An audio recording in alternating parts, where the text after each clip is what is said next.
سورہ بقرہ کی آیت نمبر 248 ہے۔ اللہ تعالیٰ فرماتے ہیں وَقَالَ کہا لَهُم ان سے نبیُّہم ان کے نبی نے۔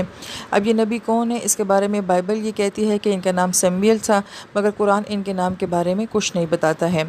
پھر اِنّا بے شک آیا تھا نشانی ملک کی ہی اس کی بادشاہت کی، یعنی کہ جو طالوت بادشاہ ہے اس کی نشانی کیا ہے ان یأتیکم کہ ان کے پاس آئے گا تابوت ایک صندوق فیہ اس میں سکینہ ہوگا من ربکم تمہارے رب کی طرف سے۔ پہلی بات تو یہ کہ جو سچے ایمان والے ہوتے ہیں وہ اپنے نبیوں سے معجزے نہیں مانگا کرتے ہیں۔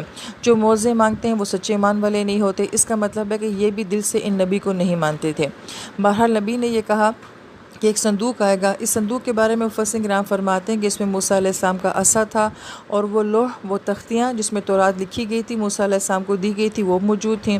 اس قوم کے اوپر من و سلوہ آسمان سے نازل ہوا تھا۔ سلوہ تو بٹیر کو کہا جاتا ہے۔ من ایک میٹھا قسم کا پھل تھا، اس کے کچھ بیج وہ بھی اس صندوق کے اندر موجود تھے۔ پھر موسیٰ علیہ السلام اور ہارون علیہ السلام بھی کچھ اور باقیات جو کہ متبرک چیزیں تھیں وہ اس صندوق کے اندر موجود تھیں۔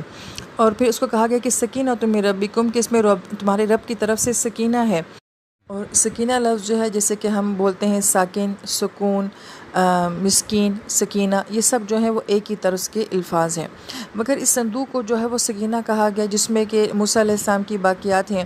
تو بڑی اہم بات یہاں پہ کہ اگر ایک نبی کی استعمال شدہ چیزوں میں اللہ تعالیٰ فرماتے ہیں کہ اتنا سکون ہے، تو خود نبی کی اپنی ذات میں کتنا سکون ہوگا، ان کی صحبتوں میں، ان کی باتوں میں کتنا سکون ہوگا۔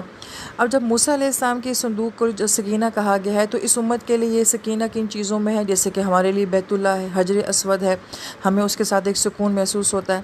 مگر سب سے بڑی باقیات ہمارے نبی کی کیا ہے؟ یہ قرآن ہے۔ اس لیے قرآن سننے والوں کے لیے حدیث پاک کا مفہوم ہے کہ اللہ تعالیٰ ایک خاص قسم کا سکینہ نازل کرتے ہیں۔ تو ایمان والوں کے لیے اس امت کے لیے قرآن ایک بہت بڑا سکینہ ہے۔ وَبَقِیَّۃُ مِمَّا اور کچھ ایسی باقی چیزیں جو کہ تارکہ چھوڑی تھیں آل موسیٰ موسیٰ علیہ السلام کی آل نے، وآل ہارون اور ہارون علیہ السلام کی آل نے، تحملہ الملائکہ اور اس کو فرشتے اٹھائے ہوئے ہوں گے۔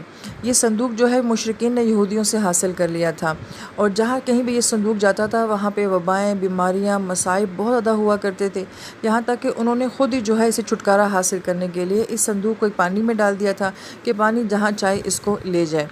اگر قرآن یہ کہتا ہے کہ فرشتے جو ہے اس کو اٹھائے ہوئے ہوں گے اور یہ صندوق جو ہے طالوت علیہ السلام کے پاس پہنچ جائے گا۔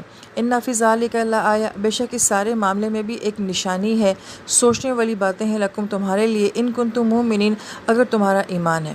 اس کا مطلب ہے کہ آیت پہ غور کرنے سے معلوم ہوتا ہے کہ جو ایمان والا ہوتا ہے وہ آیات کے اوپر غور و فکر بھی کرتا ہے، تو گویا کہ سوچنا، تدبر کرنا یہ ایک ایمان کی نشانی ہے۔